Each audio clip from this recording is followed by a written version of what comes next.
రాజకీయం పదవి కోసం కాదు, ప్రజాసేవ కోసం అని నమ్మి హఫీజ్పేట ప్రజల సంక్షేమం కోసం అహర్నిశలు తపించే అభినవ నాయకుడు బోయిని లక్ష్మయ్య యాదవ్ మరియు సులోచన గార్ల నలుగురు కుమారుల్లో రెండవ సంతానంగా పుట్టిన మహేష్ యాదవ్ గారు. బోయిన లక్ష్మయ్య యాదవ్ గారి విలువలతో కూడిన వ్యక్తిత్వం, ఎంత ఎదిగినా ఒదిగి ఉండే తత్వం, సమాజం కోసం తన వంతు సాయం చెయ్యాలనే తపన చిన్నతనం నుండే మహేష్ యాదవ్ గారిపై చెరగని ముద్ర వేశాయి. తండ్రి చూపిన నిజాయితీ మార్గమే ఆయనకు ఆదర్శం. నీకు చేతనైతే ఎవరికైనా మంచి చెయ్యి, కానీ కీడు మాత్రం తలపెట్టకు అని ఆయన చెప్పిన మాటలే తనకు శిరోధార్యం. 10వ తరగతి నుండే తన సొంత ఆలోచనలతో, తనదైన స్వతంత్ర భావాలతో చిన్నా చితక పనులు చేస్తూ చిట్స్, డైలీ ఫైనాన్స్ లాంటి వ్యాపారాలతో మొదలై అలా భవన నిర్మాణంలోకి అడుగుపెట్టి సంవత్సరానికి 1-2 భవనాలు నిర్మించే స్థాయి నుండి ఇవాళ బహుళ అంతస్తుల భవన నిర్మాణ సముదాయాలు నిర్మించే స్థాయికెదిగిన ఆయన ప్రస్థానం అనితర సాధ్యం, ఎందరికో స్ఫూర్తిదాయకం. కాలేజీలో చదువుకునే రోజుల్లోనే జేఏసీ ఆధ్వర్యంలో వివిధ నిరసన కార్యక్రమాలు చేపట్టి తెలంగాణ స్వరాష్ట్ర ఉద్యమంలో తనదైన పాత్ర నిర్వహించారు. విలువలతో కూడిన వ్యక్తిత్వం, నిజాయితీతో సంపాదించిన గౌరవం, ఇదే ఒక నిజమైన నాయకుడికి ఉండాల్సిన లక్షణం. ఆయన రాజకీయ ప్రస్థానానికి పునాదులయ్యాయి. ఆదర్శ వ్యక్తిత్వం కలిగిన అనూష గారు మహేష్ యాదవ్ గారి జీవిత భాగస్వామిగా రావడం ఆయన ఆశయ సాధనకి మరింత బలాన్ని చేకూర్చింది. వారి అన్యోన్య దాంపత్యానికి నిదర్శనమే అఖిల్ మరియు అక్షయ. సమాజాన్ని కూడా ఎక్స్టెండెడ్ ఫ్యామిలీగా భావిస్తూ ప్రజా సంక్షేమ కార్యక్రమాల్లో తండ్రికి చేదోడు వాదోడుగా ఉంటున్న సమయంలో తన తండ్రి గారి మరణం మహేష్ యాదవ్ గారి జీవితంలో ఒక ఊహించని పరిణామం.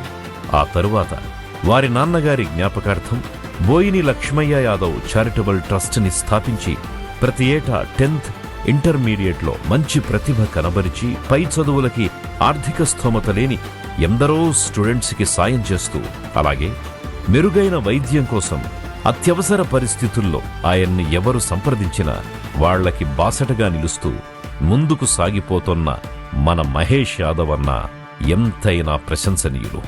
ఒకసారి కార్పొరేటర్గా చేసి ఓడిపోయారు, కానీ వెనక్కి తగ్గలేదు. ఓటమి ఓ పాఠం, వెనక్కి తగ్గడం నా రక్తంలో లేదు అని నిలబడ్డారు.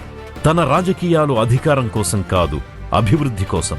ఇప్పటికే హఫీజ్పేట డివిజన్లో ఉన్న ఎన్నో సమస్యల్ని ప్రభుత్వం దృష్టికి తీసుకెళ్తూ జనాన్ని ఐక్యం చేస్తూ వాళ్లకి సంక్షేమ పథకాల పట్ల అవగాహన కల్పిస్తూ అధికార యంత్రాంగంలోని వివిధ వ్యవస్థల మధ్య సమన్వయ లోపాలను ఎండగడుతూ చేతిలో అధికారమున్నవాడు కాదు, ఎప్పుడూ ప్రజలకి చేదోడు వాదోడుగా ఉన్నవాడే అసలైన ప్రజా ప్రతినిధి అని నిరూపించుకుంటున్న విజనరీ వారియర్ మన మహేష్ యాదవ్ అన్న. ఆయన సాధించిన విజయాలకి ఒక మచ్చుతునక మదీనాగూడ ప్రభుత్వ పాఠశాలను ఒక ప్రముఖ సాఫ్ట్వేర్ సంస్థ సహకారంతో దాదాపు 3 కోట్ల రూపాయలతో కార్పొరేట్ స్థాయి ప్రమాణాలతో నిర్మించబోతున్నారు. హఫీజ్పేట డివిజన్లో ఏ ఇంట్లో ఎవరికి ఎటువంటి సమస్య వచ్చినా విద్య, వైద్యం, ఉపాధి, రోడ్లు, లా అండ్ ఆర్డర్, ఇలా దేంట్లోనైనా తనదైన సహాయం అందిస్తూ వాళ్లకి మంచైనా చెడైనా ఆసరాగా ఉంటూ సేవా దృక్పథానికి ఊతంగా తన మిత్రులు మరియు తన అన్నదమ్ములు వెన్నంటే ఉంటారు. ప్రతి సంవత్సరం ఫిబ్రవరి 28న హఫీజ్పేట డివిజన్లో దాదాపు 2000 మంది ఆడవాళ్లని తమ ఇంటి తోబుట్టువులుగా భావించి చీరా సారెలతో సత్కరించి పంపిస్తారు.